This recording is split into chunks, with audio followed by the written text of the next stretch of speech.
Night has fallen on the campground. The crickets hum, punctuated by the occasional startling pop and crack of embers from the dwindling fire, like exclamation points for warnings you can't hear. When suddenly, just beyond the smoke, the flames illuminate a strange figure, something inhuman, with two hollow, bulging black eyes. Eyes that have been watching you from the dark. From an unsettling Cynocephali encounter in the Woods of Ottawa to a conjured vampire prowling a Pennsylvania suburb. Join us as we present compelling accounts of encounters with creatures assumed to be myth, unsettling disturbances with bedroom spacetime, and sentient craft watching it all from just above the trees.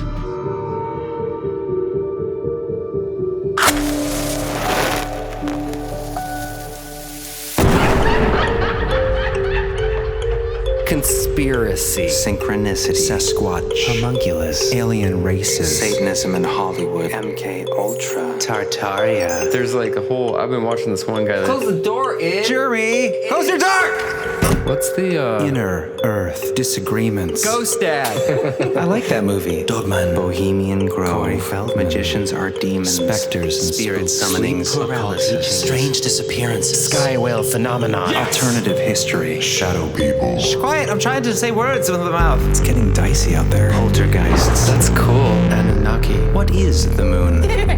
Elf towers. I would never talk about it. That's old. Y2K. Cover-ups. Apocalyptic catastrophe. Vampire.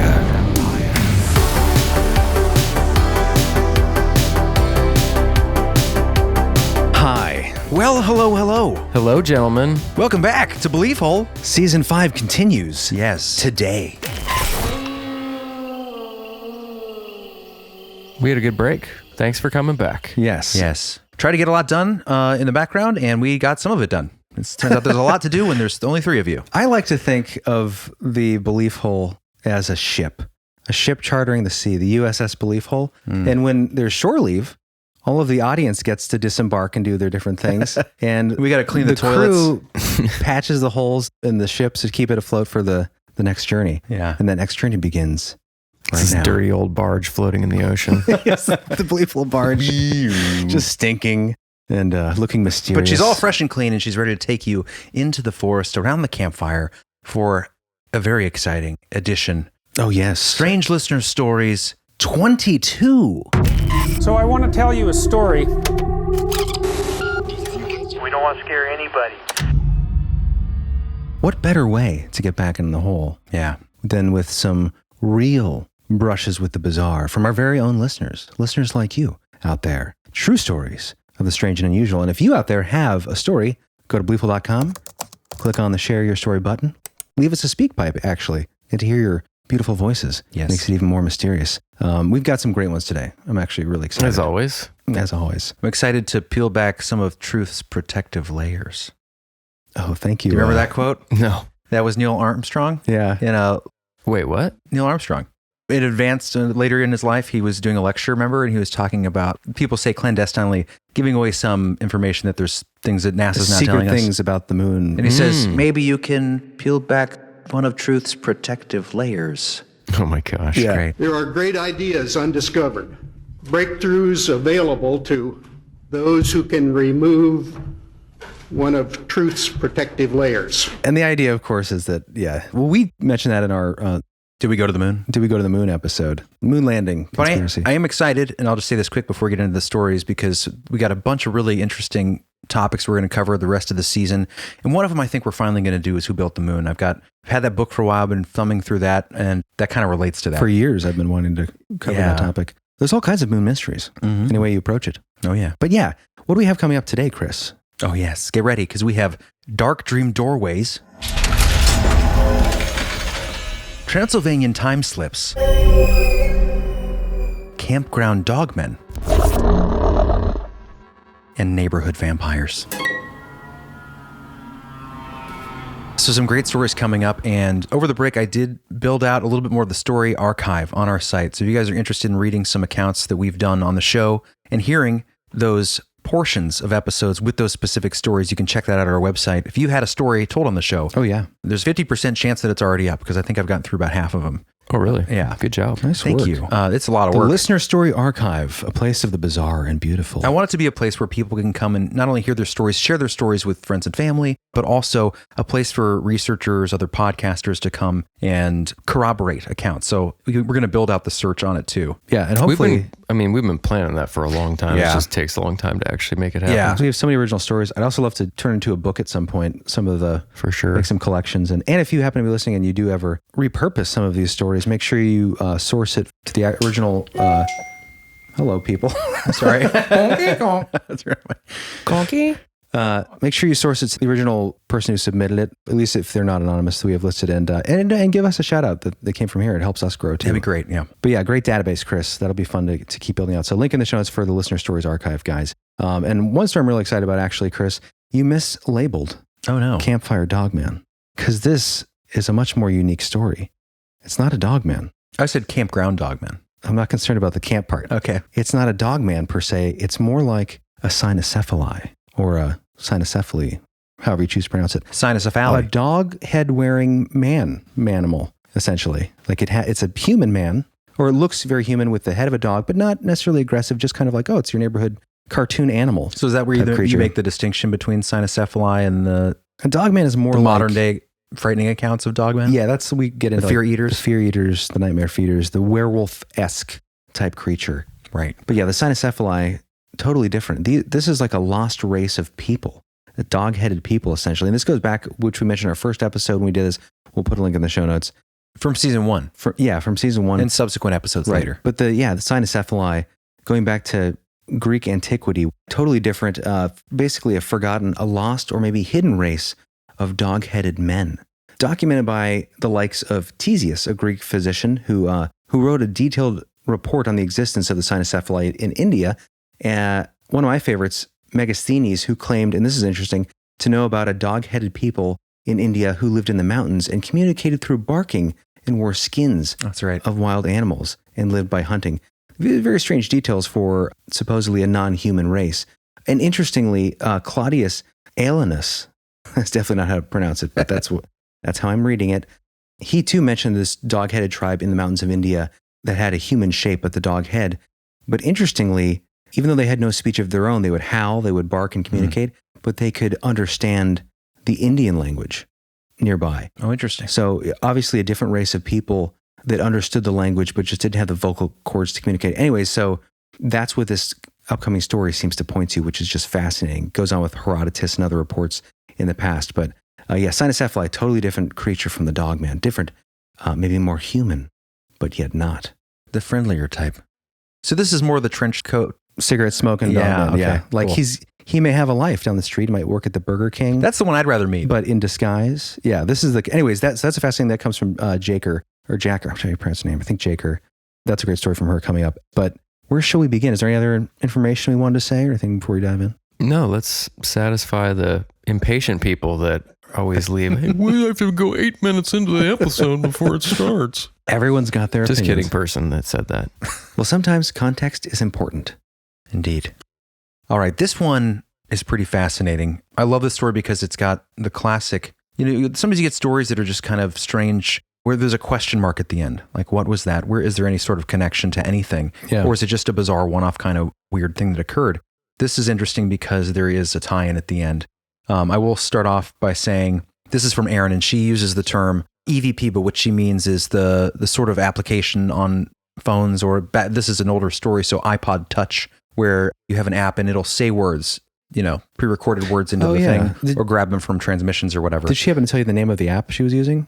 No. So the idea is that it'll just randomly pop out a word while you're doing a investigation. Right. Which is, hunt. I've had my questions about that technology for sure, especially from things from the App Store. How there's an argument to be made, like how possible is it for a spirit to grab something from your phone and make it say a certain thing or choose things? We don't know how these things work, obviously. But what's fascinating about this story is the context in which these words are said. And this is also a great story because I think a lot of people can relate to this classic summer of your youth and being with friends and going on adventures. So let's tell this tale. This is called Firestarter, and it happened 2012 in Mansfield, Montana.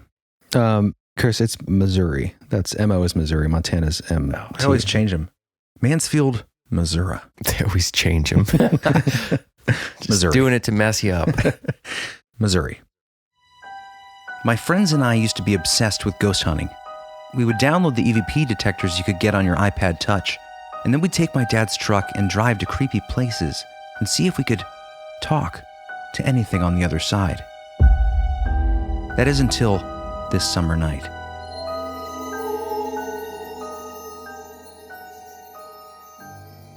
The summer after I turned 16, my two best friends and I were inseparable. We spent almost every night together, and when we got bored, we'd grab my friend Alexis's iPod, the camera bag, and my dad's truck keys, and see if we could get any evidence that places around where we grew up were haunted. It was late July, and we decided we would go around to two places in town that we hadn't tried before: the old Catholic church and the cemetery. Now, this Catholic church we were going to was just down the road from the home I grew up in, and had the best parking lot for riding our bikes. So my friends and I, as well as my siblings, had spent a lot of time down there. But there was one part of the church where we wouldn't go. On the right side of the church, there was a memorial set up for a mother and her son who had passed away in a car accident when my dad was a kid. The memorial itself was beautiful. There was a big statue of Mary with two marble benches at each side, and it was surrounded by flowers. And then in the center was a plaque with their names on it and the date they'd passed away. Now, even though this spot was beautiful, none of us would go near it because there was a dark presence there. But for some reason, the three of us girls decided on this particular night we would go. So we made our way over there and set up our gear and got to asking questions. We asked the normal, "Is anyone here? If you can hear us, say something," etc. But we got no answer. My friend decided to switch it up when we weren't getting anywhere with these questions. And she asked, How did you die? We waited when all of a sudden, the little EVP on our iPod said, "Correct." Chills went down my spine, and my friends just stared at each other. We were speechless. We went on to ask a few more questions and didn't get any more responses until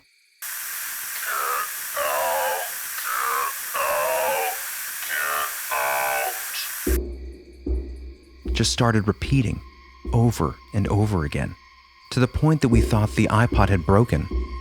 We quickly got into the truck and sped off.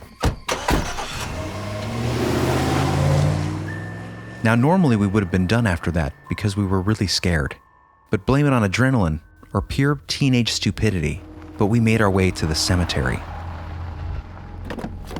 In the town I grew up in, there is only one mausoleum, and it's pretty old, so naturally, that's where we set up. We started asking questions that we knew the answers to, and this is how it went. Me. Is anyone here? EVP. Yes. Me. Are you male or female? By the way, this was where a husband and wife were laid to rest. EVP. Female. Me. What day of the week did you die? EVP. Sunday. My friend Tasha then quickly Googled the date on the plaque, and it was a Sunday. Me. Did you have any children? EVP. Godfrey. Me. What was her name? EVP.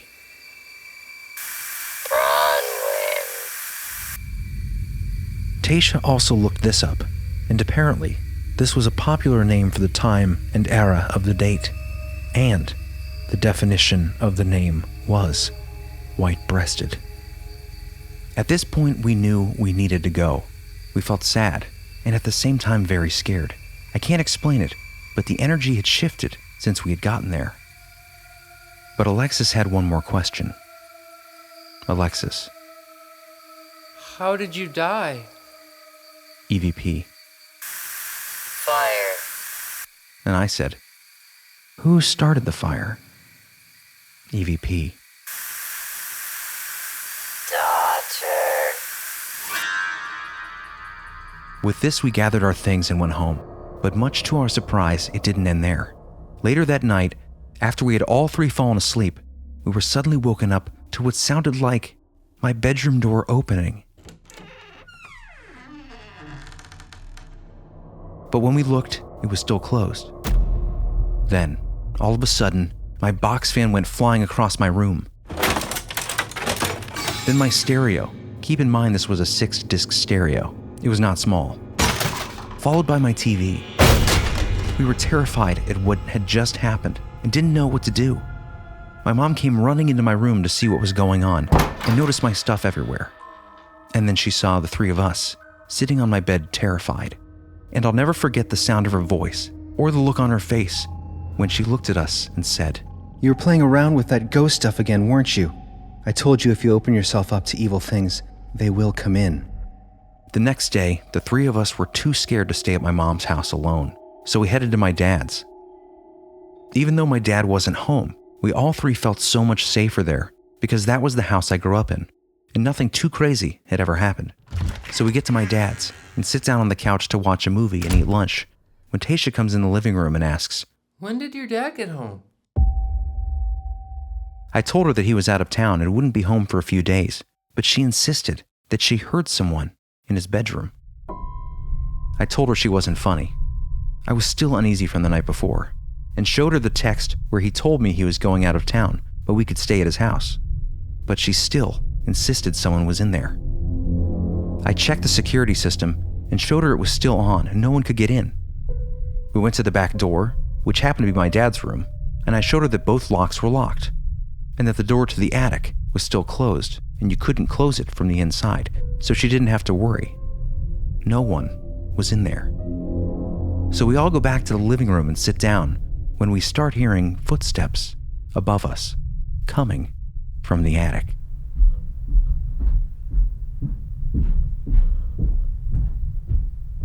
I know no one could have gotten into the house without setting off the alarm, and the only people with keys and the code were my dad and I. So Alexis once again pulled out her iPod. Me. Is someone here? EVP. Yes. Alexis. Who? EVP. Bronwyn. After this interaction, the footsteps got louder, and we left my dad's house. I told my dad what happened once he got home, and after that, he hung up a cross and rosary by the front door. And the three of us never messed with ghosts again. Oh man, pretty Very creepy. creepy. So the daughter followed them home. The Firestarter. Oh, weird. Yeah. Super Okay. creepy. Creepy. And then so that's what it was indicating anyways. Or the spirit pretending to be the daughter. Or the spirit that possessed the daughter that started the fire. Pretty eerie though. Yeah, it would definitely be like a dun dun dun moment when you were, For sure. when you heard Brownin again. Yeah, Bronwyn, yeah. Bronwyn. That's the female version, by the way, for you Game of Thrones fans out there. Bran or Bran. Oh, really? It means white raven or white-breasted. Oh, Bronwyn is the female version that's cool. of that name. Who's the author of that again?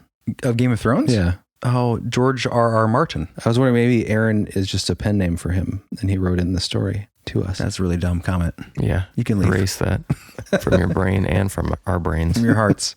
But yeah, that's the thing that always keeps me from going to places, especially really dark, sort of allegedly haunted places. No, I mean, I swear, like, even the little bit I did when for the show, experimented with the the app stuff, that's when all that weird stuff started happening. The Whistler and all that Remember stuff. when we did the one that would just pull up words and it was like brother funny Oh, yeah. show or something? I forgot about that. It is weird. That's right. I forgot about that. It is weird too, because there was one time around the same time Sounds like period, they liked it at least. we were, listener. Good job. Expansion member. How do I sign up? The first time I tried using one of those, I always have my doubts about those sorts of things, but it is weird when in context it seems to be appropriate. I remember I was sitting literally in between at our parents' house, there's the dining room and the living room, and there's that kind of archway there. And I was sitting in the chair that sits directly under that archway, and I said, "Is anybody here?" And it said Christian archway. It said threshold. And then it said chair. And my name is Christian. I mean, I do think it opens up some sort of communication a lot of the times. Yeah, there's some manipulability. Sometimes it's not always positive. Most of the time. Yeah. Usually it's demons. Yeah. Right. Well, yeah. I don't know, but it can be, and that's a good reason not to. It could be fire starters. You don't want a fire starting ghost following you around. Like the Sally House we covered in expansion, that deep dive we did. Remember the fire starting that was going on there? No thanks. Well, especially, I mean, the following is such a common theme when you go to these places, just synchronistically. I'm always looking for shows, TV shows, documentaries, or people telling their stories. You know, this like Paranormal Witness was a really good one. But there was an HBO show called, what was that called, Chris? Something about the woods. These woods are haunted, I think. Something like that. A little on the nose. Yeah. Very straightforward. I think it's a bit older. The first one, or at least the one that I saw, was a girl actually from Cincinnati. And she was so emotionally affected by this, like broken and freaked out by, essentially she had gone to, I think it must have been the Mansfield Reformatory or something. And when she witnessed something in there, she took a picture of this shadow sitting on a prison bed and just like pitch black. But the flash didn't go off, so she couldn't see if there was anything in the room. But allegedly she had the picture and there was this like shadow there. But then once she got home, that's when it all got really disturbing. Her like husband heard a voice raspy in his ear saying, "Kill yourself." Ugh. Woke up to that. And he was a major skeptic. Yeah. And then their dog, Jake, ended up dying eventually after being let's like, stop there. I know, because John has a dog, Jake, for those that don't know. So it's a little close to home. Anyways, it's a good show. But I brought that up because I was reminded of that in this story because of the idea of something falling home from a graveyard where death is. And this reminds me of like the grief guzzler. You know, the grief drinker. It's like the boogeyman concept. It's like grief drinker. Grief slurper. Grief eater. We always talk about the fear eater, nightmare fear, but there is something also to the idea of, remember the Battle of Chattanooga, was it? Chickamauga with the old green eyes. And the idea of this thing grief guzzler that goes around and eats the grief, feeds off the energy of the suffering and sadness. Right. And that's a theme throughout history. It's the fear eater. It's the same idea. Yeah. Right. And in that story that I mentioned we'll link it in the show notes, the HBO show, when she goes home, so she's freaked out in the place, very freaked out at what she saw, and then came home and whispering the suggestion to her husband to, kill yourself, urging for people to do things that will end up cause more suffering. So they can drink that grief. And where this happened she said that this place was a building where 300 some people had died in a fire, prisoners, many years ago, which actually matched the prison in Columbus. So I'm not totally sure which one it is. Anyways, the point was there's a lot of death, a lot of suffering, and this thing maybe running out of the fuel. Yeah. The grief feed at the prison was like, well, I'll catch a ride on this lady. She looks like she's vulnerable. And right. This is something that comes up a lot as the hitchhiker phenomenon when it comes to paranormal entities. Is that what it's called? Mm-hmm. Hitchhiker phenomenon. Yeah, creepy stuff, guys. Steer clear. Starve those ghouls. Starve those ghouls. That's why we joke around sometimes about the stuff, because I think it makes you a little safer. And it just feels better than to just wallow in the darkness. What's the next story we got? Transylvania, John. Let's head over there. Yeah, this next story comes from Eric, and we've titled it Transylvanian Time Slip. But you be the judge. This is a very strange account. It's hard to say what's going on in the story, but it's unique. Let us know in the comments. It comes from a small town in Romania in the plains of Transylvania. And this takes place in 2015. And this comes from Eric. It was a hot summer night around 8 years ago. I was living inside an apartment with my parents on the 4th floor of a Soviet residential building. I had just finished 8th grade in June and had 3 months of summer vacation all to myself before starting high school. Around early July, during a regular day, I had been playing video games all night in my room. My parents were already fast asleep because they had to get up for work. I looked at the clock on my computer screen and it was 2 a.m., so I felt a little bad, despite the fact that I went to sleep at around 3 or 4 in the morning every day. This night, I felt a little guilty and decided to go to bed earlier. I quit the game, shut off the computer, and just sat in my chair. The room was now silent and dark, but the window curtains were out to the side, and as my eyes adjusted, I saw this beautiful bright summer sky full of stars and a full moon. My room was pretty well illuminated by the natural light, and the darkness had this beautiful blue tinge. I vividly remember standing up from my chair and beginning to take steps towards the bed.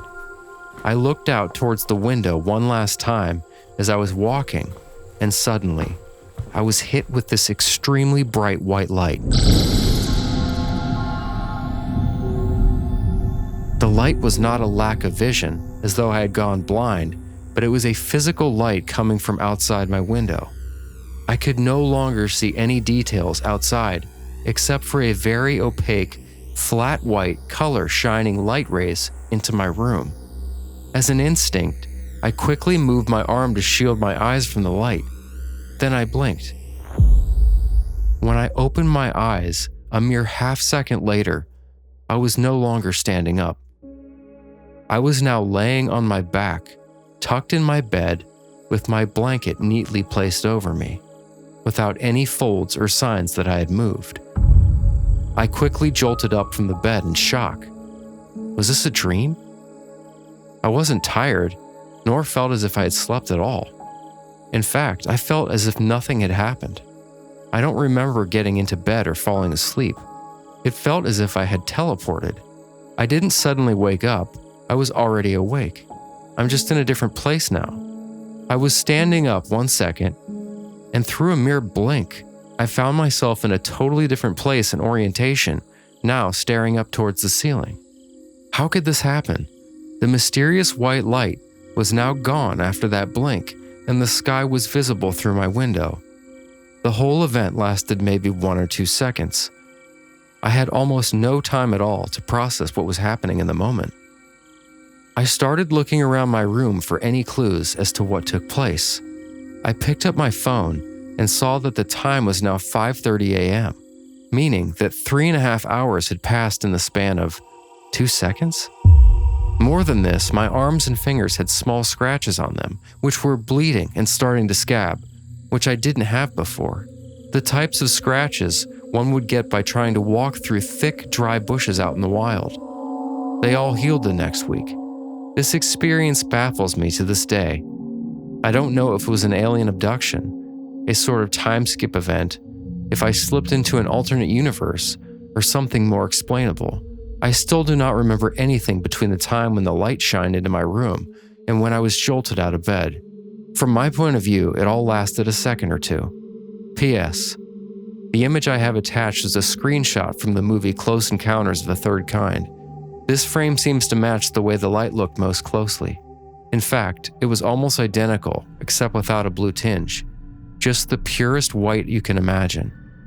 Love your podcast, guys. I always listen to it when I can. That would definitely be unnerving. Yeah. Missing time. I can't even imagine the discombobulation you would feel of being just, right, snap your fingers and it would be like, I guess people who suffer with zero short-term memory. Oh, like, what was that film? Memento? Memento. You just can't remember 1 minute to the next. That would be unbearable. Be hell, dude. But anyways, that's obviously a different thing. Or really exciting, depending on how depending on your outlook. Everything is brand new. If you're very like, just go by the seat of Think your about pants all the kinda guy. movies you could rewatch over and over again. You couldn't You finish rewatch one. the same scenes. That's the sad thing. I did see a documentary about the real life person. They based it on some guy from England. It was pretty sad, but it was sad because he couldn't remember, he couldn't finish anything really. And How would you stay sane? I guess you wouldn't remember long enough to go crazy. I mean, I guess I've never seen the movie or... What? You never saw Memento? It's a really, Maybe. It's old, isn't it? it's excellent. It's older now, but I imagine it holds It's up. probably like 15 years old, isn't it? Mhm. Yeah. What's that guy's Maybe name? I did see it. Percy Judas, or what was his name? Guy Pearce? Guy Pearce. Percy Judas, I like better. Percy Judas. There's also a comedy. Was it, remember that? 50 First Dates? Was that? I don't know if that was it. Oh, yeah. Was it Adam Drew Sandler? Barrymore? Drew Barrymore. And was it Adam Sandler? Yeah. He just kept forgetting, or she kept She forgetting. did, yeah. Yeah. And he had to, yeah. Anyways, that's a different thing. This guy is not suffering from that. It does sound much more like an abduction of some kind. Yeah. You've got the bright light in the window. You've got, obviously the missing. Without the white light, who knows? It could have been just a brain fart, a brain glitch. Even with the light, I mean, you could argue, if you're being really skeptical about it, you could say. Not if there was if that just happened one time and there was no light, there'd be something wrong with that. I'm saying there could be like a medical cause or something, or fairies. Or fairies. It doesn't really make sense. Okay, it doesn't matter. That's not how There it would be happened. like a one-time thing. Yeah. Yeah. That's a big thing to just like have that and be tucked in your bed. Yeah. But is it possible, this is just a skeptic's corner here, Is it possible? No. You get up, you're playing video games for hours. You get up, you get a head rush, you see a bright light, and then You pass It out. seems like you wake up in your bed. You don't remember, but what if like you really just forgot that you had kind of gotten to your bed and maybe scratched yourself up to this is Maybe obviously if you've been up for 3 days on meth playing video games. that's true. Yeah, that's when time starts. If you're up on like any even caffeine, Just a lot of rock star. for many days at a time, but that's very different. Yeah, I wonder how tucked in he was. Like, Yeah. that's the part that Was he like laying down where there's just like a part of the blanket over his like, was it like mommy tucked him in sort of thing? Oh yeah, that's a good question. Oh yeah, it's where you're nice and snug, and they like Yeah. even under the feet, Yeah. and you're like, I don't like it under the feet, Mom. That's a sweet alien that's doing a little tuck under the legs What and does the back. tucked in mean? Did he say tucked in or just like he was in It bed? said tucked in, I think. Tucked in. I haven't been tucked in a long But time. yeah. It's been a few years. But obviously, that is the disturbing part of the story. Not just the not knowing how you got there in one moment to the next, but also just the scratches part. Was it a defensive I forgot about that injury? Yeah. Well, it, reminds me of the very first episode of X-Files. Remember that? Yeah, Billy, that's what I was thinking. these Billy Milligan or kids something? were getting abducted, and then no, that was the real guy with the multiple personalities. But people were getting abducted. These Billy kids, Meyer, I think. and I think it might have been genetic. It was definitely in the generation, and they'd wake up out in the woods. Yeah, that sounds like what he's suggesting may have happened to him, but he has no memory of getting back into the house with these scratches on his arms. Maybe the light led him out into the woods. Like you hear that story a lot. Like a lure. And then they put him back afterwards. Yeah.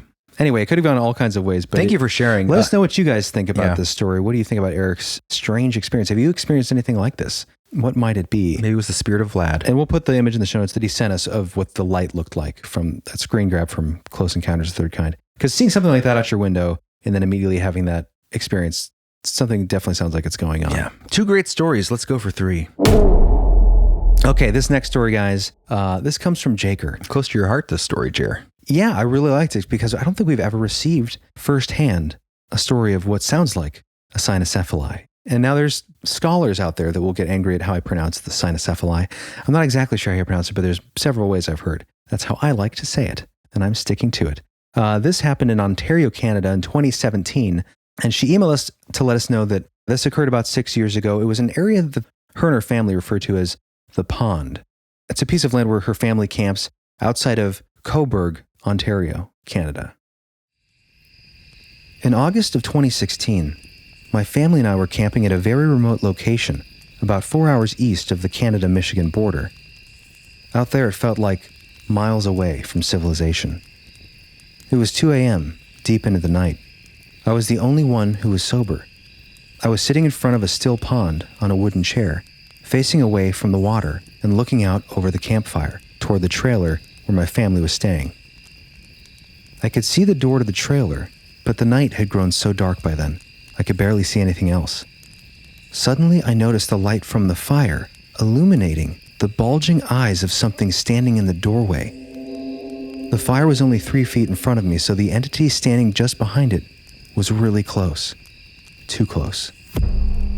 Whatever this thing was seemed to be leaning against the doorframe of the trailer and watching my family and I with its massive black eyes. It was tall, but not huge, and it had a face resembling a dog's face.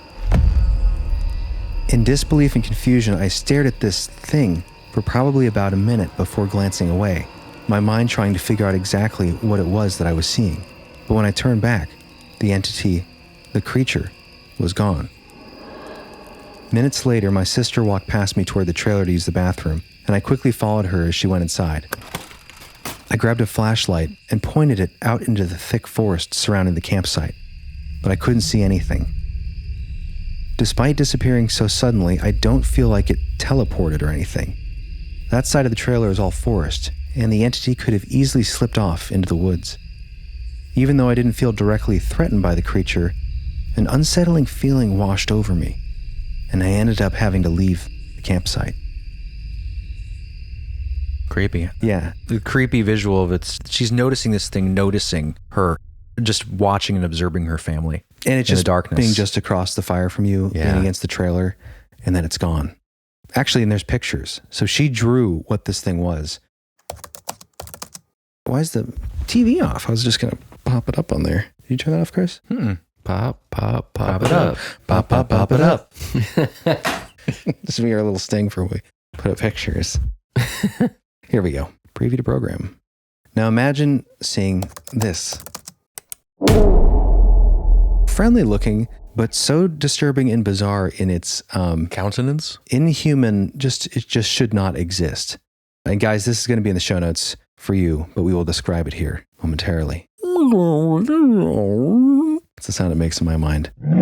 It's just a dog head with soulless black bulging eyes. Black-eyed dog kid. It's a black-eyed dog man kid. Dog kid. So that's her drawing of what this thing looked like from across the way. And here is another drawing, also in the show notes, guys, of this thing leaning against the door.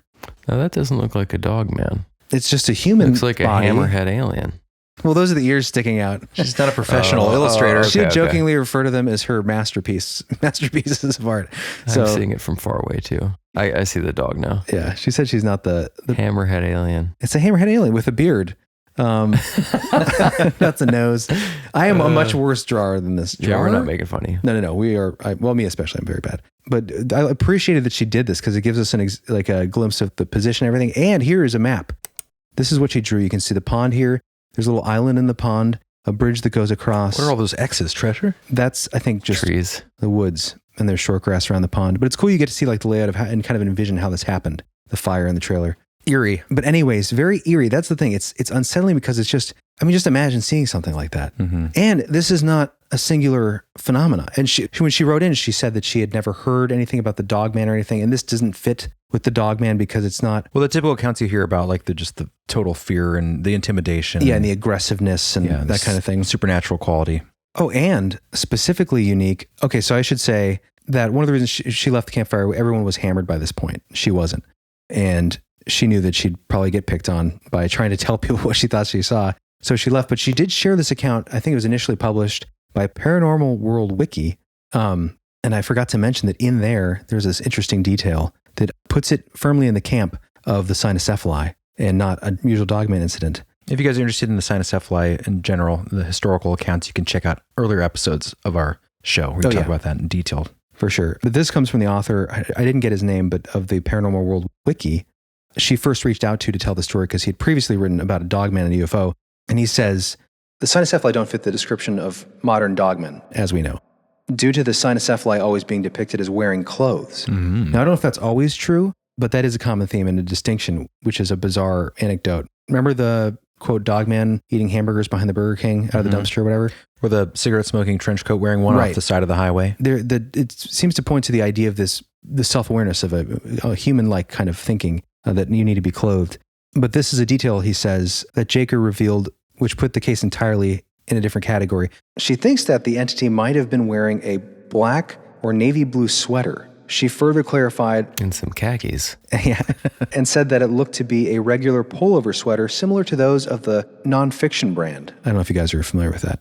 But that's kind of interesting. That does point towards, not a dogman. Right. This is not the same type that's with their claws clacking on the road, chasing people down the... He's a refined dogman. Yeah, he's probably a curious business casual fellow camper, or he lives in some weird hidden society of dog-headed people, Cynocephali nearby. He smokes cigarettes. I think they all do. I think it's a requirement of their breed. He eats at Burger King.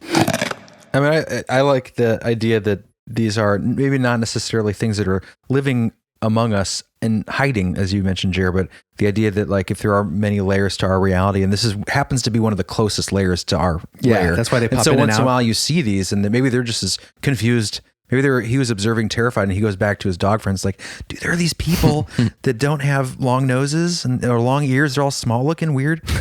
Although he's like skin all over. Yeah, there's no fur. They're naked. It must be so cold. But the weird thing is he was leaning against the trailer, so he must have been feeling pretty relaxed, pretty comfortable. Like, I could take these guys if I needed to. But anyway, she did mention, she pointed to, St. Christopher, who we've talked about before, represented as the dog-headed Cynocephali. And there was a writing from the 10th century German bishop and poet Walter of Speyer, who portrayed St. Christopher as a giant cynocephalic species in the land of the Canaans, or Canaan in the New Testament, who ate human flesh and barked. And you hear all the time, like the vocalizations of the dogmen, and that's more of a dogman, but also the Cynocephali. Remember the one in the trailer park Cynocephali we talked about years ago? Yeah. Our first episode, which I think is now archived for members only, but they would do this barking back and forth. They're like, yeah. I mean, I can't do it. It's like a babble, dog babble. A dog babble. So I was curious about the location, you know, I think it'd be awesome to go investigate. She said she is going to see if she can send us direct coordinates, because that'd be awesome if we could ever have a chance to do that. But apparently her brother actually went out there to investigate and didn't have a run-in with this thing, unfortunately. But she said he did see weird prints out there in the snow in that same area, as well as her dad. So the family did see some other strange things in the area. Who knows? But the main reason she wanted to share the story is because she's obviously dying to know what this thing is. And if anyone else has experienced anything like this, had an experience with this type of creature. And again, this happened before she heard anything about Dogman, obviously nothing about Cynocephali. Yeah. So if you guys know what it is, I mean, give us your thoughts. And if you have a run-in with a Cynocephali or know someone who has, definitely hit us up. But in the article from Paranormal World Wiki, he referenced another story that actually comes from Linda Godfrey in her book, Monsters Among Us. Right, which we have over there. Yeah, and this is a great book, and this will sound familiar because we covered a similar story of a pig in a car acting in an oddly human fashion. I forgot about that. Remember that? Yeah. The pig that rolled down the window. Expansion episode. It's almost identical to the story, but it's a pig. Anyways, this is a great story, John. I'd like you to read this. It's real short, but it kind of corroborates this kind of creature. This took place in the spring of 1982, interestingly, by the fifth ex-wife of Philip K. Dick. Oh, cool. Weirdly enough, he had just died earlier that year. I think March, maybe? Tessa Dick was her name. And this happened at a red light in El Medina, California, which is just outside Orange, California. Orange County? Orange is like a city in the northern part of Orange County, named after oranges. So she's at a red light, no air conditioning. So she rolls the window down for air. And this is what happens. Take it away, brother. A black limousine pulled up to my car and the rear window went down.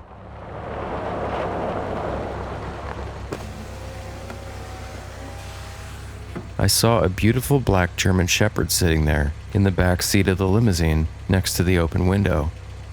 I could see the dog's head but not his body. I was looking at the dog and smiling, and the dog was smiling back at me. That made you smile. He looked intelligent and he was clean and well groomed.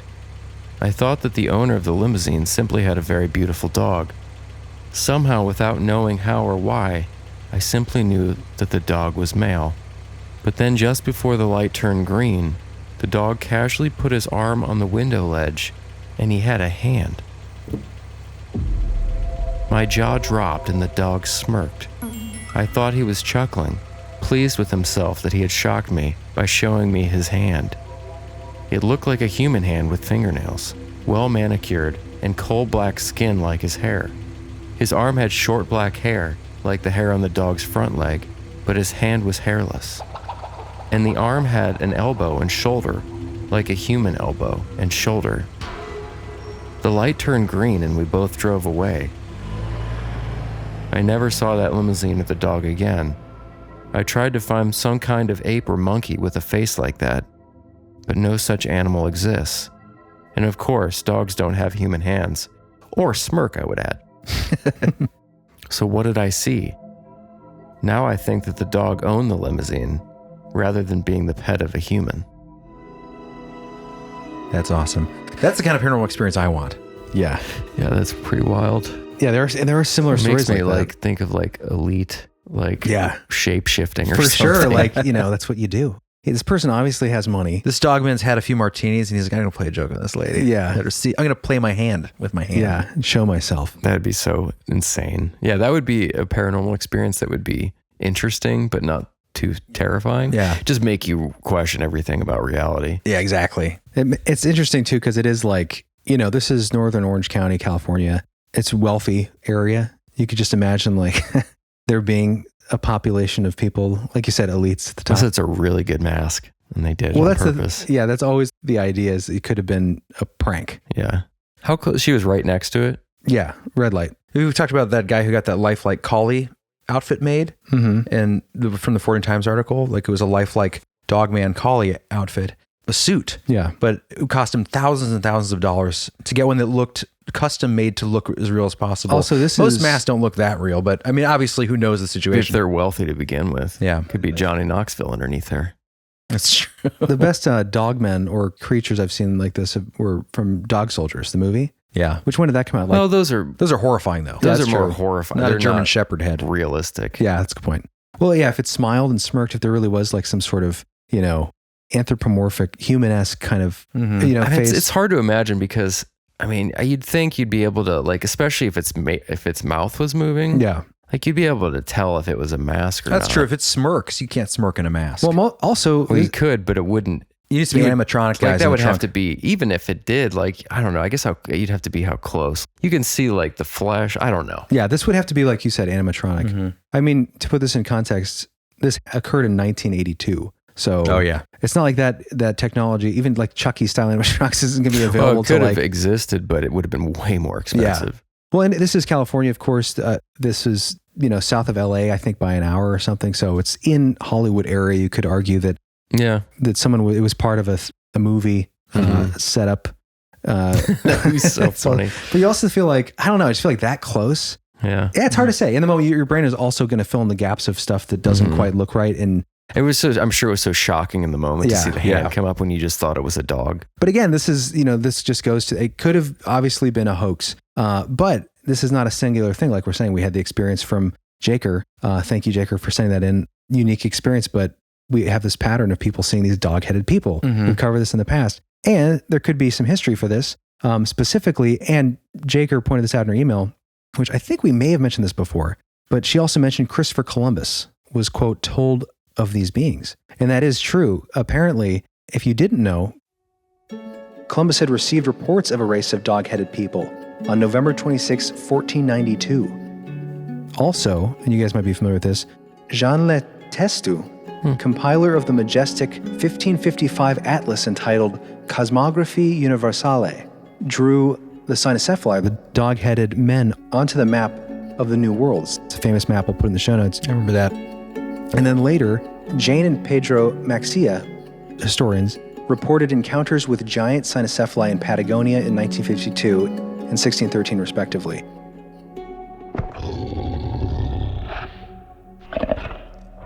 But anyway, so this is obviously, it goes all throughout history. And if they were in the New World, and maybe some of them had, were the elites of their dog-headed society, maybe they're still riding around in limousines. I sure hope so. Or going camping in Ontario. Anyways, fascinating stuff. Thank you so much for that, Jaker. It was a great tale, great encounter to share. The one thing I will say about that is when she said the monkey thing, I have heard the argument that, especially Cynocephali, baboon, sort of the dog snout or whatever, but they don't wear clothes and they don't cook on a spit. Yeah. Are you talking about the historical accounts? Yeah. Modern accounts are even more, I think, distinguished from a baboon type creature. Yeah. Most people know what a baboon looks like now. Right.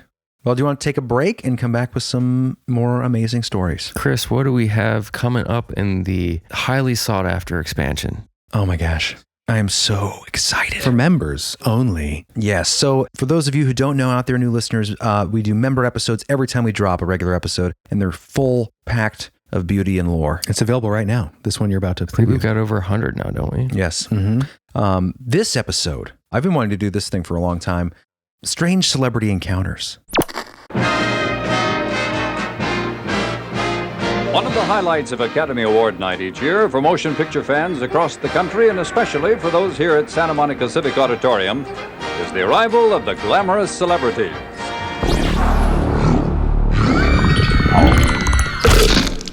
And I need to work on the title. But basically, it's what you would think. How about the Tales of the Freaky and Famous? That would work too. But basically bizarre accounts from familiar faces whose lives have intersected with the inexplicable. From William Shatner being saved from certain death in California, which I think we talked about this briefly once, by a strange visitor. Some say E.T. We'll talk about that. It's a great story. Jimi Hendrix being rescued from frozen death. So the opposite of a situation, trying to get to Manhattan with his bandmates and being sidelined, stuck in a snowdrift until a strange humanoid appears. I don't want to spoil the story, but basically rescues them. I don't know if I trust Jimmy with all the LSD he was taking. There's some great ones. We've got, we'll do some contemporary accounts too, and even play some clips. You can find some of these stories on Ranker and things like that, but we're going to go in depth with Timothy Green Beckley in his book. He was the one who initially got these stories from these people directly. He was an interesting guy because he wrote this book called UFOs Among the Stars, but he's been described as the Hunter S. Thompson of ufology because of his crazy life At the age of 3, he was saved by an invisible force. It said that he was raised in a haunted house. His grandfather saw a headless horseman. He's had a lot of strange experiences. Awesome. So his personal life might be more interesting than some of these encounters, but because he also worked for, back in the day in the 60s, what would now be like a TMZ kind of thing, he would go to be behind the scenes a lot at concerts, game shows. That's where he talked to Shatner. It was during a 70s game show. Since he had this passion for ufology, he would always ask them if they had any strange experiences, and that's how he got these really good stories. So we'll be getting into that. And I think, Jeremy, you're going to bring something we touched on before. Well, initially I was going to say this sounded dumb to me, the topic. I thought, well, not dumb, but thanks. Initially I was like, so they're just like people that send stories into us, but they just happen to be celebrities. Like, what's the big deal? But then I the more I thought about it and you talked about it, I was like, I guess an extra layer of intrigue because they're public figures. Not only because we all know them, but also because, they have, by going public, it risks their career potentially or how people see them. Mm-hmm. And there is a layer of credibility because you know who they are. Because they wield an influence. Right. So it is interesting, especially culturally. But yeah, there are some definitely interesting tales. And specifically, clip I'm going to play, you guys may have heard it. Well, we talked briefly about this before. The Billy Corgan of Smashing Pumpkins having seen a shapeshifter. Remember that? Yeah. Well, more has come out. There's more to the clip of him being followed up on, talking about it on a further interview. So we're going to play that, and I'm going to do a little detective work. That sounds interesting. I'm going to actually track down who it was. That's my plan. So go to the expansion for that. No guarantees. Going to connect some dots? Yeah, but it's going to be fun. It'll be interesting. But we'll go on this journey with us. It will be strange, and it will be entertaining. Yes. All right, guys. Well, we will see you after the break. Enjoy a clip from this expansion episode right now.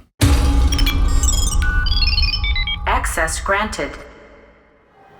We were in upstate New York. It was 4 o'clock in the morning, and we were trying to make it back to Manhattan, a drive of more than 100 miles through the worst blizzard I can recall.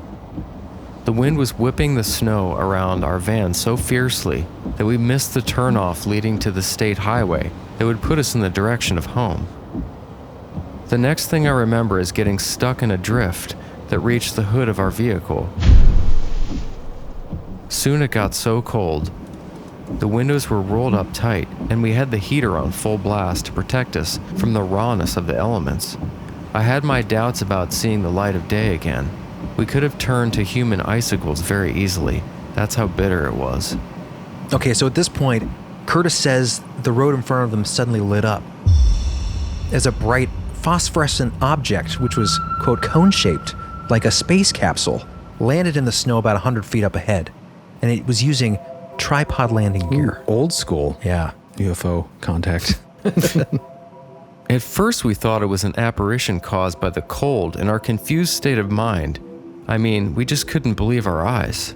So Curtis, he wants to see if Jimmy is experiencing the same thing. So he starts prodding Jimi Hendrix with his elbow. And he asks him, are you seeing this? Are you seeing this? And then Curtis goes on. Jimmy didn't answer, but sort of smiled. He seemed to be staring out into the night, his eyes riveted on this thing resting within a stone's throw. So then Curtis, he looks back to the other guys, hoping that they're seeing what he's seeing. But, he doesn't have luck in this because of what Curtis says here. 3 other members of the band were sleeping, curled up beneath the blankets in the back of the truck. I tried to wake them, but they wouldn't budge. I was afraid that carbon monoxide caused by the exhaust fumes and the rolled up windows might be getting into their lungs. Okay, so now Curtis is freaking out, but before he can do anything, a door opens on the side of the craft and an entity comes out, a very strange looking entity. And this is how Curtis describes it.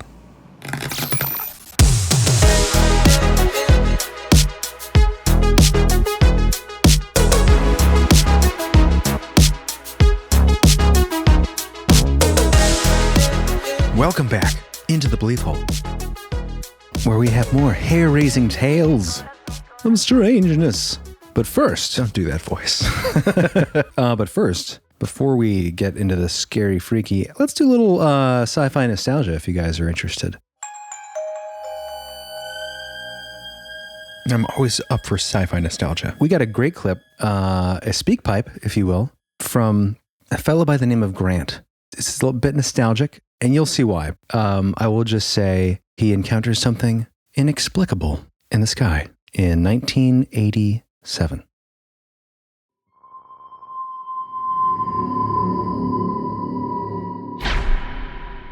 Hey guys, this is Grant. I just wanted to give you one of my short stories from the mid 80s.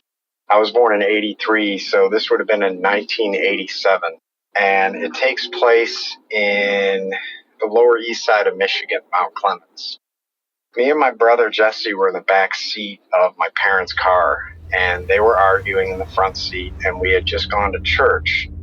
And we were stopped and waiting to turn out onto South Gratiot Road. And it's a really busy road, so we were sitting there for, I don't know, must have been 5 minutes. It was really bad. But anyway, so I looked off to my left side, and I saw this silver Nerf football-shaped looking thing just sitting right outside my window. And it literally looked like a football made of polished glass, like made of mirror. So it wasn't like a cloaked object that was see-through, but it was clearly a three-dimensional object. And it looked exactly like the spaceship from Flight of the Navigator when it goes into cruise speed mode and changes shape. So I was 4 years old staring at this thing gobsmacked. My brother Jesse, who was 2 years older than me, he was, I tried to get his attention, and he was already looking at it. And we both tried to get our parents' attention, and they weren't listening to us, because we were just kids. So after about 20 seconds of looking at this thing, it bumped and moved up and down, like acknowledging us. And it slowly turned 90 degrees, and it shot like a bullet down a side street. Literally, if I had to guess, 5,000 miles per hour. It shot like a bullet. So, yeah, I mean, I don't know what that could be. It's definitely not a drone because it was in 1986, 87. So I just thought you guys would find that interesting since you're 80s kids and you probably know Flight of the Navigator. Anyway, thanks for listening. Bye. That's awesome. That's wild. Yeah. To see something like following your family car, like the parents aren't paying attention, and you're watching this thing following you, and then as you and your brother are looking at it, it like nods hello and then zips down a street. Yeah. It's pretty awesome. That's also very Spielbergy. Yeah. No, it's great crazy story. that it acknowledged him. Yeah. So it could be a drone, but maybe a drone from some other ship. I mean, 87. Yeah. It's not a military drone. Yeah. I mean, a drone, as in like a drone from a UFO, like a little scout. I mean, it sounds like the craft was almost intelligent itself to be able to nod like that. That's true. Unless there was a guy with a remote control in the flying saucer. It seems like probably at that level, if it is that, it almost like the technology, kind of like Flight of the Navigator, where the technology and the pilot are almost one. It's a symbiotic kind of like a sentient ship. I mean, you hear that a lot. I mean, communication with whatever is up in the sky, people believe that they either being spoken to or they can summon these things. Like there is something, if not biological necessarily, there's something intelligent that is conscious and maybe telepathic. Yeah, but that makes total sense. We did the Sky Creatures episode seasons ago. Yeah. We talked all about the life forms. Crazy that it's exactly like Flight of the Navigator. Yeah. We're pulling up images right now of Flight of the Navigator, the ship in that. Yeah, great nostalgic reference to that. I saw some of these images, John, when I first searched the movie. And some of these scenes are just like... I know. Just brings me back to that place. Weird feelies when I look at the pictures.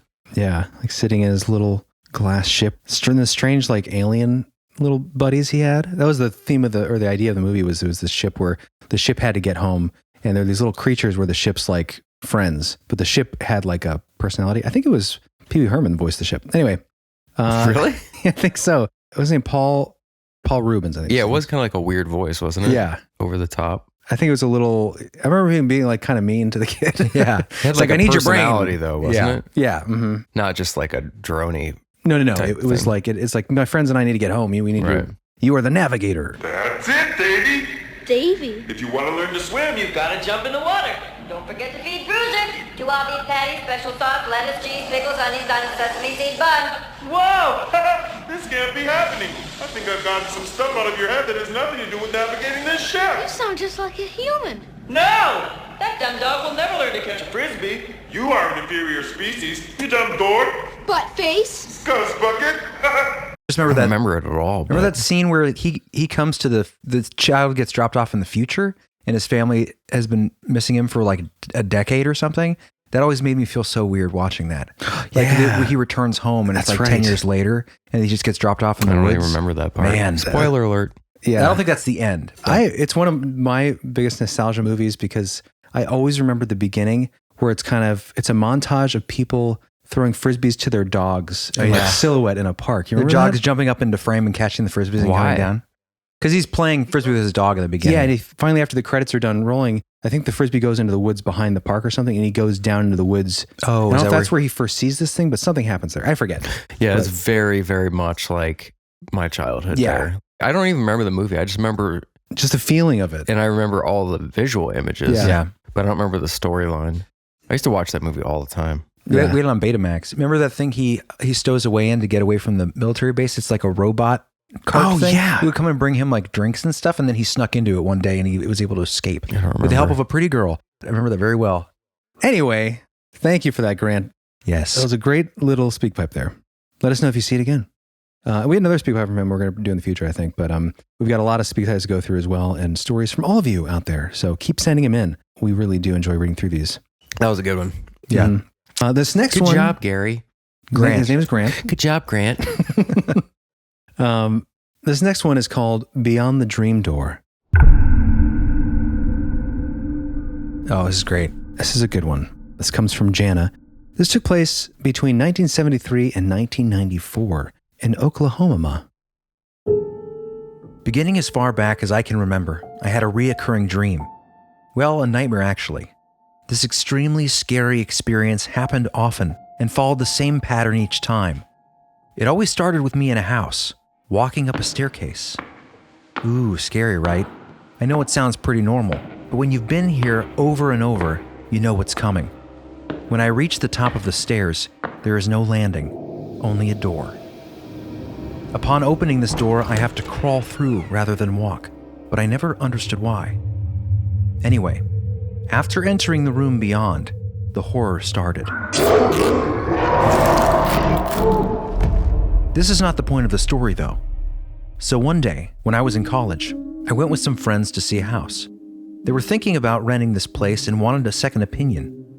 It was an old farmhouse and seemed pretty cool, even though it was pretty run down. Once in the house, it seemed familiar to me, but I didn't fully grasp the significance until we came upon the staircase. Yes, it was my staircase. I nearly couldn't look up, but I forced myself. There it was, the door. I immediately felt overwhelming fear and dread, and I literally ran out of the house. By the time I reached the car, I was in a panic, shaking and crying. For the last 21 years, this house has haunted my dreams. In that dream world, the room held demonic entities, but who knows what we would have faced if I had opened this real-world door. Well, needless to say, my friends did not rent the house after seeing my reaction. They were totally freaked out. I may have saved them from living in a possessed house, but the best part of the whole experience was that I never had the nightmare again. I have no idea why my reoccurring dream became real. Or was it really an omen or a warning? It's unexplained, and I'm glad to have never experienced it again. Thanks for letting me share. Love your show. Wow. Yeah, fascinating how that story ends. Once she encounters that door, that house, in the waking world, the dream then never returns. That's pretty cool. Great story. That is so weird because it just reminds me of that other story we have, The Woman in the Window. Oh, yeah. Which I don't know if we're going to do today, but another listener story sent one in, and a similar idea of basically of something that you dream that's reoccurring and then experiencing it in the real world. Yeah. And this, of course, goes back into the idea of like, what are dreams? And was this an omen? Was what happened if she would have gone through this door in the real world, or if her friends would have gotten the place? Right. What would have been on the other side? And so in her dream version of this, the dream world, it was filled with malevolent entities, right? Demonic forces. So maybe there was a darkness there. Yeah. And her dreams were warning. That's interesting. Pretty freaky. But it just reminds me of all the conversations we've had about dreams and reoccurring places and people. And yeah. I always think about John's house, that house you all used to dream about. I don't know if you remember that. We used to have a reoccurring dream about the house. What? The piano. Yep. I haven't had that dream in a long time. But it was the same place each time, right? It was like a building. It was a house you would go into, and there was a piano somewhere. Are you in the talking house. about the dark one? You said it was unsettling, but it was a reoccurring dream. Yeah, it's weird. I haven't had those dreams in a while. There was a house that I would always go to, but there was also like this haunted place too that I would always go to. And that one was really dark. That was like a demonic, like I hated being there. And every time I saw it in the dream, I'd just be like, no. Not again. Don't want to be here. Because you know where it is. You know what it is. You ever have a dream where you're like, it's like a horror, like a really bad dream. Yeah. You know it's a dream kind of, but you almost have to, it's almost like watching a movie, but you like want to close your eyes. Yeah. But it's like you can't. Because you're in it. You're in it, but it's the same kind of feeling. You know it's like a movie to some degree, but you're there too at the same time. But it's that feeling of just like, I just want to fast forward this right now. It's just horrifying. Yeah. It's a weird feeling. Especially when everything moves so slow. Like that's a key theme too in a lot of my dark dreams. Like I just can't move, run, get away. Can't run, can't move. But that's so weird because when you were saying that, I mentioned earlier in this episode that story I saw on that HBO show, These Haunted Woods, I think it was called. And part of her experience after coming back from the prison that was allegedly haunted and abandoned was these reoccurring dreams. But the freakiest thing about her dreams and why she was like crying, why it was so traumatic when she was talking about it, is she was lucid, completely lucid every time. She'd wake up in the dream and she'd be like, oh no, I'm back here again. And there'd be this demonic thing that was attacking her, chasing her, that she thought, was responsible for her dog. Yeah, she said it went on for months where it was, she just knew, she wouldn't try not to sleep because she'd always return to this place. Imagine knowing that when you go to bed, you're going to wake up in a nightmare, and not only wake up in a nightmare, but that you're going to be lucid and aware in it, and you can't wake yourself up. Like it's like prison every night in a demonic, fairyland. That's what she was experiencing. Sucks. Yeah, it sucks. Be careful. One way to put it. Be careful out there. Anyway. Bummer. But yeah, to this story, Beyond the Dream Door, I thought that was good. It asks those questions that we talk about all the time, like what is real? What are dreams? What is the reality of dreams? And I was just going to say, not to go too deep into it, but we've talked about this before, but there's so many cultures around the world that believe that in dream work and believe that there is, I think we take for granted our dreams in the West. And it's very much like, it doesn't matter all that much. There might be some psychology behind it. It's your brain's farting at night. Right. Or you're practicing things over, but most of it's kind of nonsense. Where in a lot of cultures, the dream world is just a part of their reality, which I kind of wish we had more of that here. I think it would be a much more interesting life. Much more curious existence, for sure. All right. We ready for the next one? Yeah. This next one comes from L. It's a pretty name. And I call it Shadow Rider. And this happened when she was pregnant with her first son. This took place in Minneapolis, Minnesota, between December 2021 and January 2022.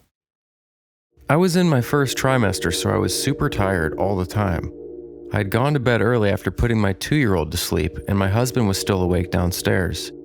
I woke up after about an hour and saw a black shadowy figure on all fours next to my bed, inches from my head, with a smaller shadow sitting on its back. My initial sleep-deprived thought was, what is my husband doing next to my bed with my daughter on his back? I was about to ask him when a half-second later, my heart plummeted into my stomach, and I threw the covers up over my head because my rational mind told me that they would not be playing in a dark room at 10 or 11 p.m. while I was trying to sleep. I finally got the guts to reach my hand out and grab my phone to call my husband. He came upstairs quickly, but nothing was there when he turned on the light. My side of the bed doesn't have anything but a few feet of carpet and a closed closet door, so I don't think it could have been anything else casting a shadow. I suppose I could have been dreaming, but if I was, I can't figure out where the dream ended and real life began, because I was still seeing the things while diving under the covers. Anyways, you guys have a great show. Keep up the good work. Yick. There it is again, hiding in the corners and crevices of the room while you sleep soundly. That's an unnerving one. Something on its hands and knees next to you. Yeah, with a little one on its back. What feels like a little horse? A little shadow horse. For a shadow gnome. Little dog. You see shadow people. Can you have like shadow horses? Sure. With shadow people riding them? Yeah, that's what I'm saying. It could be a whole ecosystem over there. We don't know about on the other side. It's true. Ask Mr. Pardo. He would know. Pardo always knows. Are you referencing that Are You Afraid of the Dark episode with the glasses? Or Sardo. I keep forgetting. No, mister. Accent on the dough. That's sourdough! No, mister. accent on the dough. They had the glasses they'd put on, you could see surrounding you all the time were these shadow people, but you just normally can't see them. I remember when we first heard about this concept in later years, probably early 2000s, late 90s. I remember hearing Art Bell. Immediately thought of that Are You Afraid of the Dark episode from our childhood. These things are just around us all the time. You don't see them unless you have one of those magic glasses, pair of glasses. Yeah. This reminded me of the, you guys recovered that ferry riding that boar? Remember that? Strange Wilderness or something? That it was allegedly, it was a trail cam image from, I think we picked it up from Phantoms and Monsters. Yeah, Lon Strickler. But that was kind of interesting because it was in Tackenburg in the Netherlands in Germany, I believe. And it had been compared to the legendary being from Germanic mythology in that area named Dirk. Yes. Dirk, who would ride with the gods on top of his wild boar during the wild hunt. And what's interesting, the sleeping connection there that I kind of am piecing together, if you buy it from me, I'm selling it cheap, is that It's free. the Nachtmar, right? Giving it away. With the sleep paralysis. Oh yeah, the Nachtmar. Not that she experienced that, but the idea of that in that state, there's the Nachtmar, which is the, nightmare of the horse, or the Druid is the southern German term where this image was captured, but they can do much more apparently than just cause you nightmares. They may also tangle your hair, unsettle your livestock, steal eggs from your chickens, exchanging them for smaller ones. That's very nice. At least they put some back. Just a little bit. And of course, the changeling idea. But another anecdote is that often a druid is a woman who is cursed, her soul being forced in the night to leave her body and wander about, looking for sleeping victims to, quote, press or ride on the chest. They enter the room through keyholes, can take the form of animals such as cats, and in some beliefs accompany the wild hunt. Oh, cool. So in your astral form, accompanying the wild hunt, maybe you would appear shadow-esque, and of course you'd be riding something. We talked about that. Maybe this thing in the bedroom had just taken a break from the wild hunt and come down to get a sip of the old adrenochrome in the bedroom from our dear listener. I hope not. I hope not too. But anyways, I don't know. I just think that's all very interesting. And, we don't know what these shadows are, but I do like that concept though, that sometimes these shadow entities, especially when there's not a huge nefarious feeling around it, could they be just what we see of someone who's astral projecting or having an out-of-body experience and going and visiting you in your room? Exactly. That's an interesting idea. Yeah. That'd be a better one to have than as a demonic entity. Well, that's kind of the woman in the window story that we'll probably have to save for the next listener story. Yeah. But that's kind of the idea of that is, did I see... Yep, don't spoil it. I won't spoil it, but maybe I saw something like you're talking about. All right. Ooh, our final tale for the day. Yes, this is cool. I could just picture being here in this scene. This comes from Lexi. I could relate to the story a lot, except for having been a vet, because I've never seen combat. I don't know if you can tell by my general silly disposition. Physique. Your coordination. You'd be the guy that just breaks things and spills stuff. Jeremy the unfortunate soldier. Okay. Like the tank doesn't work again. Jeremy spilled his monster. I got it together, guys. But then you'd fix it.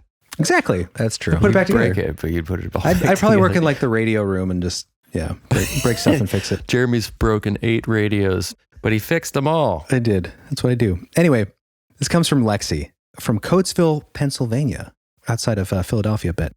This took place in 2013, and we call this Neighborhood Vampire. I've always believed in the supernatural for as long as I can remember, thanks to my mom, who would often share her own personal encounters with the unknown throughout my childhood, along with us both sharing a love for the original unsolved mysteries.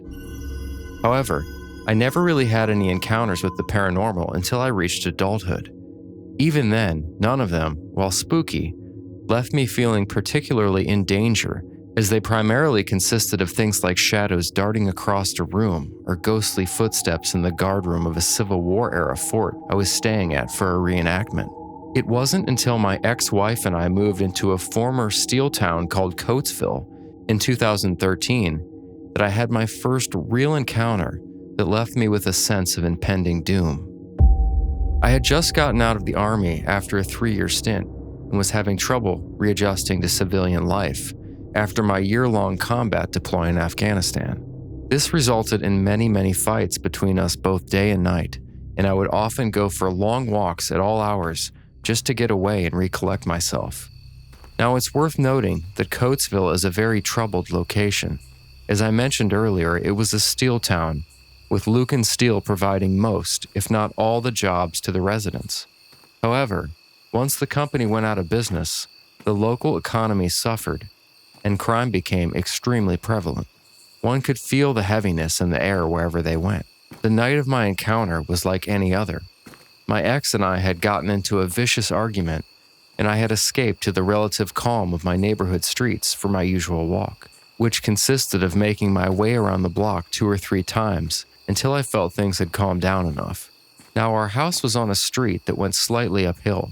Quite frankly, it was kind of a difficult walk, even though I was in shape at the time. I had finished my 3rd loop of the block and was making my way back when I spotted a dark figure walking ahead of me, seemingly leaving one of the houses that lined the streets. At this point in my life, I was incredibly hypervigilant and my eyesight was sharp, so I found it incredibly odd that this person managed to avoid my detection, even at night. Nevertheless, I continued walking, keeping my eyes on the figure the whole time in case they were up to no good. Then, out of absolutely nowhere, I felt a wave of utter terror, anxiety, and dread wash over me.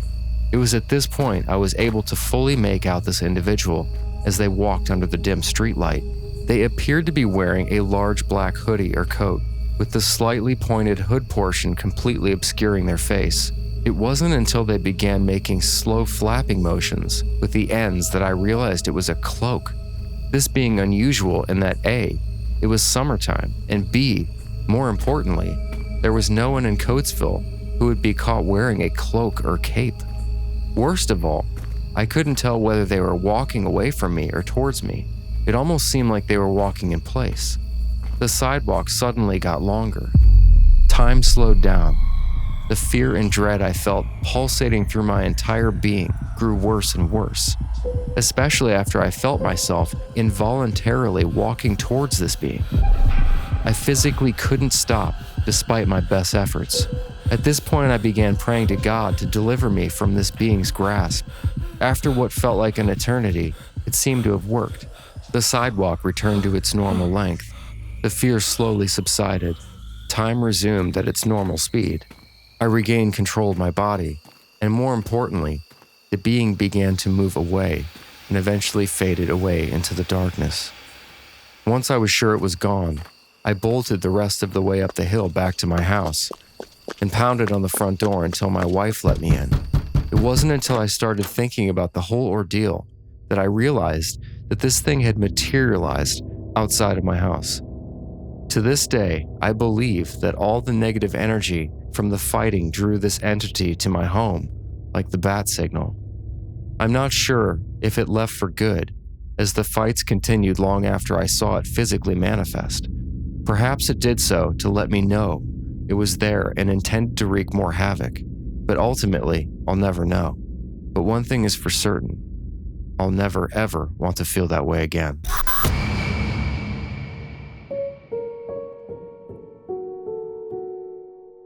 Yes. Oh, I guess there's one more. All right, I was wrong. One more account for the night. Ooh. All right, this next story is simply about reincarnation, which of course is not simple at all. It's a very strange experience, controversial to say the least. But these stories keep coming up. And this story was sent in to us from Crystal Hagen. And this took place in Belleville, Michigan, between 2000 and 2002. My oldest daughter was born in 1997. When she was 3, she started telling myself, my mother, and my husband that she, quote, missed her other mommy, and, quote, wanted her other grandma she had before Nana. I thought it would pass, but it didn't. And until she was almost 5, she continued to say these things, and even went to school telling her teacher how much she, quote, missed her other mommy so much. She was so sad, causing the teacher to reach out and basically inquire if I was in fact her mother, without actually asking the question. She told us she didn't have another daddy, and her other mommy was sad about that, but never said why, and then her other grandma lived with her mommy, but she didn't have another grandpa. They lived in a little house with a very big yard that had a red barn with sheep and a brown barn with chickens. Her, quote, other mommy had yellow hair and blue eyes and didn't look like me. Those are very haunting words from a toddler that still give me chills to remember, because there were times when she would have those toddler fits and sometimes yell things like, quote, "You're not my mom." Then one day, she just stopped talking about it, and when she was asked, had no real memory of it. She's almost 26 now and says she can remember talking about it when she was little, but can't remember the specific details she would describe about the people and surroundings she talked about in such great detail back then. At the time, I had no idea there were other people in the world with similar stories, and really can't thank you guys enough for sharing everyone's unique stories. I love listening to them. Well, we like listening to yours, so thank you for submitting. It would be unnerving to hear your daughter say that. Yeah. I thought it was interesting that she said she didn't have another daddy and that her other grandma didn't have another grandpa. In other words, like, it was like a single mom in this past life. It sounds like it would have been like, and like living in the same home probably to support each other. Right. Yeah. It's just kind of an interesting that obviously the child wouldn't put that together necessarily as like, yeah, the mother was living with her mom and my dad wasn't there. Definitely makes it seem more of a possibility. And there's plenty of stories. I love these stories because they just make you think. And then something happens at a certain age where like it's like almost like you're fully implemented in this world. Yeah. You're fully integrated into this 3D reality. This plane. On to the next family. What do they call it? Coming online? You've come online? Yeah. It's funny because the next episode we'll have to do, we got a really good story, I don't know if you read it, John, about a woman who gave birth to a black-eyed child. Oh, yeah. Creepy. And it doesn't say, it's not as salacious as I just made it sound, but mother of the black-eyed But basically kid. There was a moment where she talked about how like up until a certain amount of weeks after the child was born, it was like there was a darkness and there was no sclera. No sclera. Almost like something had just attached. very, very dark eyes Yeah. of darkness. Even the grandmother years later said, or her mom said, I didn't want to be in there with your child up until like a few weeks later. Like something had attached. We did that whole expansion episode on paranormal pregnancy. This like, it seems to be an attraction around that time of pregnancy. But she had wondered, was my child just not ready yet? And something else had been there in the meantime. And then 4 weeks later, whatever, then all of a sudden my baby was there. I love my baby. It's interesting. We might do that on the next episode. That'll be an interesting one to do for sure. Yeah. Well, thank you guys so much for all these stories. Yes. These were really, really good. Really enjoyed this episode. Hope you guys did too. Oh, I want to make a real quick announcement. By the way, some of you out there are fans of and have even acquired our Night Stalker beard balm from Ready Man Grooming. Just so you know, listeners out there, now you can not only get ours at a discount, but site-wide, everything is 15% off with our code BeliefHole. Get it. All lowercase. One word. BeliefHole. All lowercase, one word. Oh, so make use of that greasy goodness. Yes, get that greasy goodness. Just the right amount of grease. Yeah, it is. Yeah. It is amazing. It's still to this day, honestly, my favorite smelling beard product I've ever experienced. It's really good. It's what I put on before I go out. That's right. Me too. Every time I get hugs from a girl, and usually it's not someone available, but they'll be like, "You smell." It's usually mom. She's not available. She's got dad, or someone who's intertwined. It's like, "Oh, you smell good." I go, that's. I want to have your baby. That's Night Stalker. Night Stalker. That's Night Stalker. They're like, well, bye. They're like, that's creepy. It's gonna say out of nowhere, and thunder claps in the background, and the wolf comes out from behind the car. Yeah, subtle notes of vanilla and tobacco. Right. It was the woodsy scent. Yes, a beard oil scent that blends the masculine, earthy forest aroma with the seductive notes of tobacco and vanilla. It's wonderful. I do love it. You know, I'm just going to play the whole ad for our Beard Balm Night Stalker because it's fun. Yes. Now available in Beard Wash. When the cool light of the blood moon beckons, the midnight call won't be ignored. And every creature of the night looking for love needs the right scent to snare their heartthrob. In partnership with Ruddy Men Grooming, the brothers of the Belief Hole have curated Night Stalker. A beard oil scent that blends the masculine, earthy forest aroma with the seductive notes of tobacco and vanilla for a subtly sweet balance that will have your partner purring late into the evening. However the night moves you, Night Stalker beard oil is your loyal companion. Yes! So head over to BeliefHole.com and click on the Night Stalker button. Available in beard oil, balms, and butters. And don't forget to use the code BeliefHole for 15% off your purchase. That's BeliefHole, one word, all lowercase. Night Stalker, for a superior breed of beard.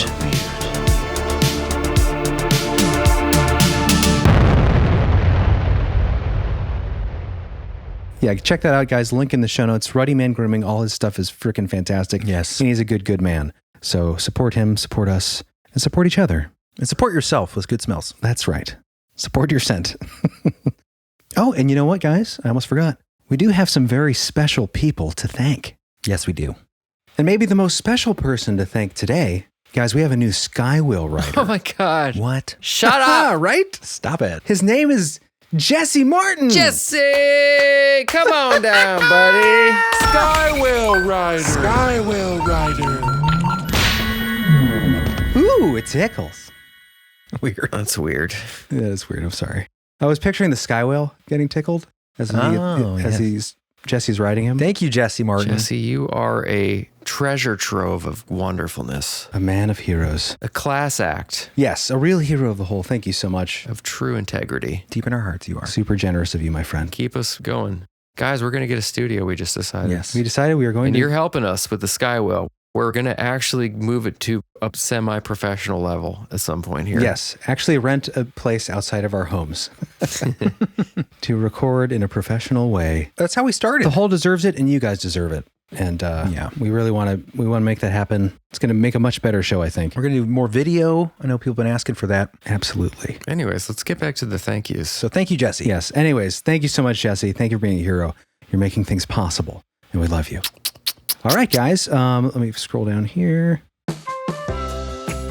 Thank you to Simply Catherine.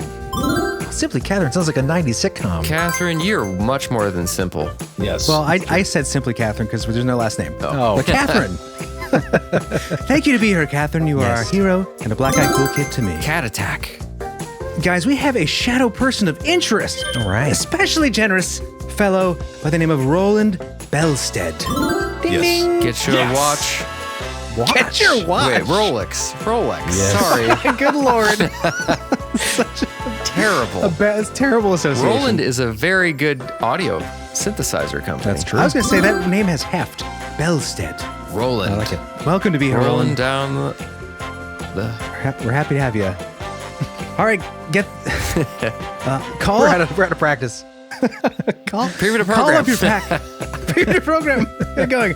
Call up your pack and your fellow canines because we have a dogman whisperer in the house. And his name is Andrew Feifel. Ooh, he is going west into the hole. He is going west. Yes, I was going to say something along those lines. Yes. Great film. Grew up on it. Feifel goes west. Feifel goes west. Gave me very weird feelings. Thank you, Andrew. Guys, we have two more Dogman Whisperers. I didn't even realize this. Jordan is in the house as a Dogman Whisperer. Jordan. Welcome, Jordan. That was a terrible howl. Are you related to Michael? Sorry, I didn't even want to say it. I know. Why did you? I thought don't it know. and totally forgot It's the stupidest thing I could have ever said. Are you related to Michael? It's the only Jordan there is. Can I reverse that? Yes. Jordan, thank you. Next on the list of Dogman Whisperers, we have Cooper Munger. Ooh, I hope you're not a lunger. Cooper Munger? Tombstone reference. Cooper Munger. Cooper Munger. A Cooper Munger. Sounds like a kind of cheese, but like the tastiest kind of cheese. The tastiest of tastes. Yes. Eat it up. Thank you, Cooper. Thank you for being a fellow and friend of the Belief Hole. Javier Rodriguez is here, ladies and gentlemen. Javier Rodriguez. A dapper man of splendid taste. Yes. Welcome Thank into you, the Javier. hole. Katie G, come on down to be here. Welcome. Katie G. Almost like Katy P, but better. Yes. Katie G, course. better believe it. Katy Perry. Bianca, welcome to be here, Bianca. Almost like Beyonce, but better. You share your name with the famous Rescue Ranger. Oh, Rescue Rangers. Remember Bianca? I do. Why are you going down the animated animal route? I'm giving Chris nostalgia tickles and it's bothering him. The animated animal route. Bianca. 3 cheers for Bianca. That was 2. That was 2. Holy Kelly, it's Holly Kelly. Holly Kelly. Welcome to the whole Holly Kelly. She's a Dogman Whisperer. Oh my gosh. Welcome in. Dogman Whisperer Holly Kelly. You are the generous of the generous. But she better run fast because following right behind her is Banshee Cat.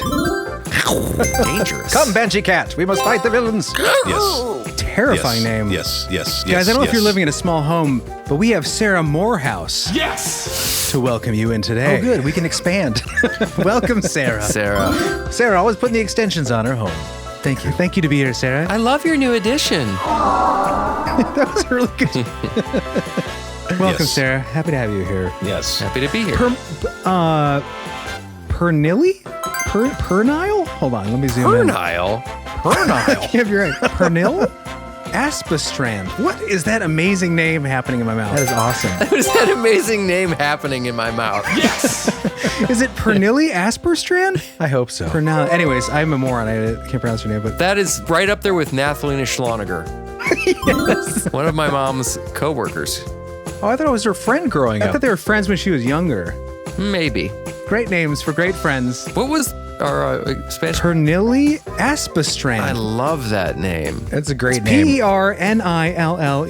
Probably Pernilla. I'm kind of guessing that is across the border somewhere. I'm guessing I'm horrible at this. Sounds European. Sounds Venusian. Thank you, Miss Appastrand. That is very sweet of you to be a member of the whole. Sorry, butchered your name. We suck. Holy Lord, it's Iron Lord Biscuit. Iron Lord Biscuit? Genuine laughs. Iron Lord Biscuit. Yes. Now, there's the emphasis. Is it Iron Lord Biscuit or is it Iron Lord Biscuit? Yes, like you're true. eating a Lord Biscuit. Iron Lord Biscuit. That's a certain type of biscuit, and it is deliscuit. I think that person just made that name up when he was signing up. I think it's a random generated name. It's like a mid-journey name. Thank you, Iron Lord Biscuit. It's a killer name if it's real. Matt Lawyer is here. Yes. Lawyer? Yes. Like a lawyer? Yes. L-A-W-E-R. L-A-W-E-R? Lawyer. Lawyer. Matt Lauer. Lauer. It could be Matt Lauer. Matt Lauer? The esteemed news pundit. The esteemed. That guy that is in hiding I don't think it's for him. his devious sexual acts. Thank you, Matt. Welcome into the hole. yes, this does not equate him to a devious sexual act. Not this guy, obviously. No, this is Matt Lawyer. Anyways, hero of the hole, welcome to be here, Matt. Yes. We welcome you very sincerely. Fantastic of you to join us. It's not heavy lifting to have him in the hole. Jacob Burden is here. No burden to us. Not a burden at all. You are easy and light as a feather. Especially when you're a Dogman whisperer like you are. Extra howl. Oh shoot, there's another Dogman in the house and his name is Michael Bartimus. Michael Bartimus! Oh God! What was that? Sounded a little too enjoyed there. Too orgasmic? Yes, that's the word. Anne-Marie DeRosia. Yes. Or DeRosia. Anne-Marie, what a pretty name. That's very pretty. Welcome in, Anne-Marie. Beautiful. Welcome to be here, Anne-Marie. Thank you for your support. Thank you for being here. Rachel Cavalier, Marty Shorts, Devon Girl, UK, a Dogman whisperer. Wait, what? Right! Rewind. Let's back that up. Rachel Cavalier, Marty Shorts, Devon Girl, UK. Nice. You tease. You tease. Welcome into the hole. That's not, I mean, obviously they're messing with us a little bit. Oh, they're just having fun. Say it one more time just to tease. Rachel Cavalier / Marty Shorts, Devon Girl, UK. Yes. Maybe it's multiple people. It could be two. There's a slash there. There's one person, she wrote in like a week ago and said, you said Rachel on the show. I hope that wasn't me because I had a long name and I really hope you read my long name. Oh. Well, we did. Okay. So one more time for the road. Rachel Cavalier / Marty Shorts, Devon Girl, UK. Oh, wow. Yes. Welcome to be here, Rachel. Oh, wow. Oh, wow. We're happy to have you, Dogman Whisperer, the generous lady that you are. Yes. Big Sauce 25. Pour yourself a big old glass of that, Chris, since you are the Sauce King. Drink it I up. do like sauces. Sauce me. I wonder if he's spicy or sweet. John, all of your comments sound sexual in nature. Because I'm a sexual being, Yes. Jeremy. That's true, you are. We all are. We all are. Yuck. Yuck. Chris. Welcome into the hole. Chris says, I don't like think of John being a sexual being. Oh, you've never thought of me as a sexual being? You think about it all the time. That's like you thinking of Jeremy as a sexual being. Yeah, but it's kind of obvious. It's kind of obvious that I am a sexual being. Thank you, John. I appreciate that. Moving along. Farsam Omidpana. Thank you, Farsam. Please forgive me for not pronouncing your name correctly. Yeah. Thank you for being here, my friend.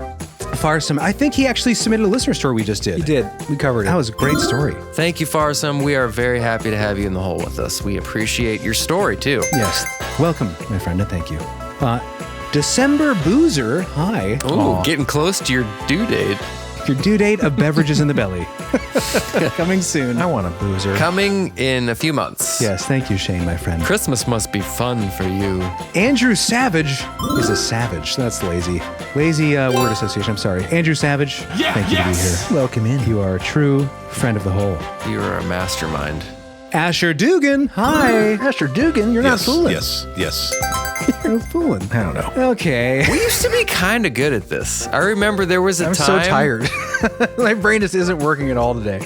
The last one was really good. We used to be quick. We used to be able to come up with stuff. Our show has gotten progressively better. Our thank yous have gotten progressively worse. Maybe because we don't drink during the show anymore? It's harder later in the day. I've had some beers tonight and it doesn't work. Yeah. I think it makes it worse. I just want to say I did great last time. I was like this. And tonight nothing is coming out. I don't think you've ever really been that good. Oh. Better than you. That's definitely true. I've been the greatest. I don't believe you. Yes! All right, we're almost done. You guys ready? Yep. Okay, let's give it our best here. Another Dogman Whisperer coming down the trail to the belief hole, Jeffrey Jalamo. Oh, yes. Jalomo. Wow, Jalamo. Jeremy. No, you say it. Say it. I'm just kidding. Yes. I'm doing my best here. Let's do his again. Okay. Another Dogman Whisperer, guys, in the hole. No joke, only truth right here. We have Jeffrey Jalamo. Yes, Jeffrey, welcome to be here, sir. We are so grateful to have you. We hope you enjoy the extra content. Welcome to be here, Mr. Jalamo. You are a friend of ours today and always. And finally, the last black-eyed cool kid in the hole tonight supporting the show. Someone who I'd like to have a fine beverage with. It's Margie Good Ale. Yes. Oh, wow. Yes. Margie in the house. A good ale with you any day, Margie. Margie Good Ale is not stale. Nope. And she never fails. Effervescent. Gosh, welcome into the hole. Thank you so much, Margie. And we welcome you forever to be here. Thank you, everyone, for listening. Thank you for tuning in. And thank you all for supporting the show. If you want to get your name heard on the show, go to beliefful.com, click on the big red expansion button, and sign up at the Black Eyed Cool Kids tier and up. Yeah, if you want to make our transition to an actual legitimate space successful, hit that subscribe and get the extra content because you are going to make our dreams and your dreams come true. Absolutely. Together, it's one. We got 100+ episodes there now, I think, fully produced. Wonderful content. So go slurp it up. Slurp it up. Slurp it up. Sauce me. I'm a sexual being, Jeremy.